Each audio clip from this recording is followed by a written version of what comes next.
Friends, my self Hanshith.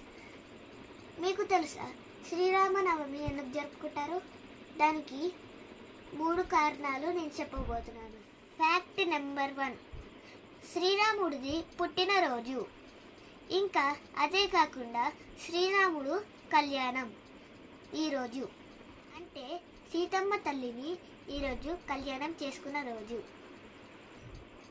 Fact number 2, శ్రీరాముడు అయోధ్య నుంచి తిరిగి వచ్చాక రాజుగా పట్టాభిషేకం చేసిన రోజు. ఫ్యాక్ట్ నెంబర్ 3, శ్రీరామనవమి అంటే మనకి మొదటిగా గుర్తొచ్చేది పానకం మరియు వడపప్పు. దీనిలో ఒక సైన్స్ ఉంది. మనకు ఎండలో చెమటలు కాడుతూ మన బాడీలో డిహైడ్రేషన్ కాదు. ఈ డిహైడ్రేషన్ వల్ల మనము శక్తి కోల్పోతాము. అందుకే మనము పానకం తాగడం వల్ల మనకు శక్తి లభిస్తుంది. మరియు వడపప్పు తినడం వల్ల మనకు ఎండ నుంచి కూల్గా అయిపోతాం.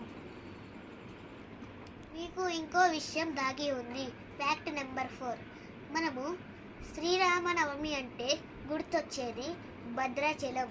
ఆ భద్రాచలంలో శ్రీరాముడికి సీతాదేవికి గొప్పగా కళ్యాణం చేయబోతుంది. దీన్నే శ్రీరామనవమి అంటారు. ఓకేనా ఫ్రెండ్స్, నేను చెప్పిన టాపిక్స్ అన్నీ అర్థమైనట్టున్నాయి మీకు? మీ అందరికీ శ్రీరామనవమి శుభాకాంక్షలు. ఈ వీడియో మీకు నచ్చినట్లయితే లైక్ చేయండి, షేర్ చేయండి మరియు సబ్స్క్రైబ్ చేసుకోండి. Bye friends, thank you.